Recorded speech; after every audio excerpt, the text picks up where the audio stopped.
22 अप्रैल के बाद से 12 मई के बीच 20 दिनों में पूरे देश में बहुत घटनाएं हो चुकी है, काफी उथल पुथल हो चुकी है। पहलगाम में, बेसरन में जो मैसेकर हुआ पर्यटकों का, फिर हमारी ओर से कार्रवाई हुई, फिर पाकिस्तान की तरफ से कार्रवाई हुई, फिर लड़ाई 3-4 दिन चली, 4 दिन चली, फिर अचानक से सीज फायर हो गया और पूरा देश सकते में आ गया कि ये कैसे हो गया होगा। जैसे कोई नई नई बुलेट ट्रेन चली हो स्टेशन से और जंगल के बीच में अचानक से रुक जाए और पैसेंजर्स को पता ही नहीं चले कि ये नई ट्रेन थी और अभी पहली बार चली सालों में, और ये अचानक से जंगल में कैसे रुक गई। वैसे ही हुआ। देश को पता नहीं है, कोई कारण पता नहीं है, और देश में बहुत उत्सुकता है इस चीज को जानने की कि कोई बड़ा कारण क्या रहा होगा कि युद्ध विराम हो गया। मैं ये मान के चलना चाहिए हम लोगों को, कोई बड़ा कारण है। युद्ध विराम होता है दो देशों के बीच में, और वो उसकी शर्तें होती है युद्ध विराम की। दोनों देशों के अधिकारी बैठते हैं, जैसे चीन के साथ हमारा जो ऑपरेशन लद्दाख में होता है हुआ, वो बढ़े नहीं, उसके लिए उन दोनों देशों के अधिकारियों के बीच में लगातार बैठकें होती है।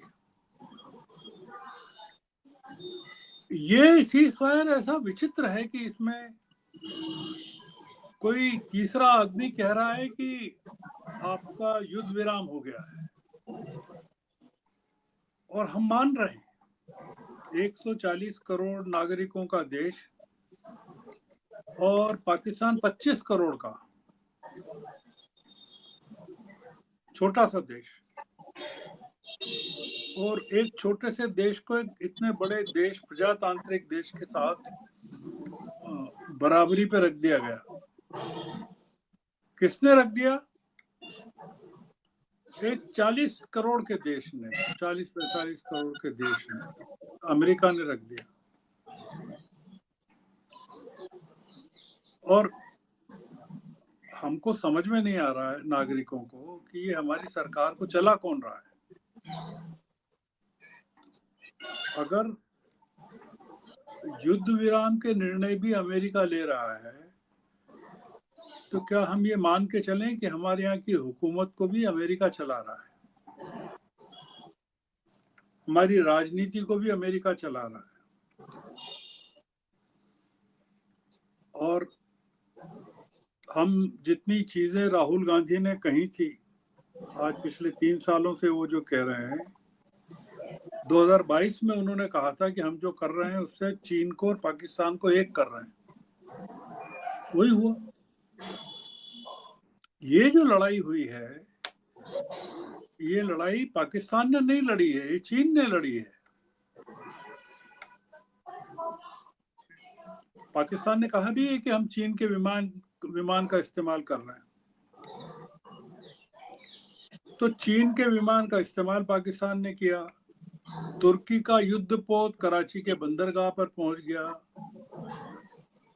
अजरबैजान समर्थन कर रहा है, अमेरिका युद्ध विराम करवा रहा है।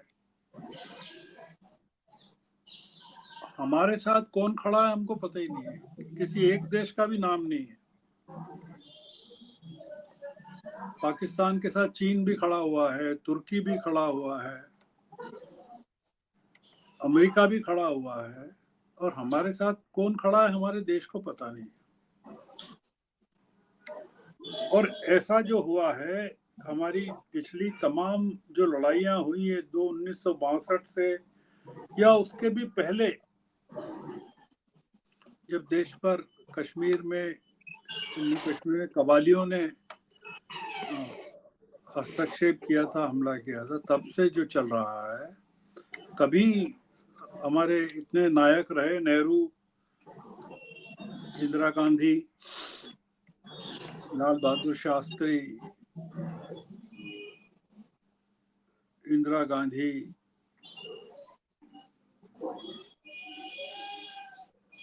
और मनमोहन सिंह, और अटल बिहारी वाजपेयी, आपने कभी नहीं सुना होगा इस तरह की घटना हुई हो कि ताशकंद समझौता भी हुआ तो जनरल अयूब खान और शास्त्री जी दोनों के बीच में ताशकंद में बातचीत हुई और उसकी शर्तें तय हुई, उसके बाद हो। हमारे यहाँ के लोग सोए हुए थे या जाग रहे थे, पता नहीं कि कब ये समझौता हो गया और कब हमको बता दिया गया। तो ये जो चल रहा है, ये बहुत चौंकाने वाला है, और इसके देश की राजनीति पर और भारतीय जनता पार्टी की राजनीति पर, भारतीय जनता पार्टी को नागरिकों के समर्थन पर और विपक्ष की राजनीति पर बहुत जबरदस्त प्रभाव पड़ने वाला है। तो इसलिए मेरा ऐसा मानना है कि ये जो आपने सवाल पूछा, पहलगाम की घटना का आपने पूछा, फिर सीज फायर के बारे में आपने पूछा,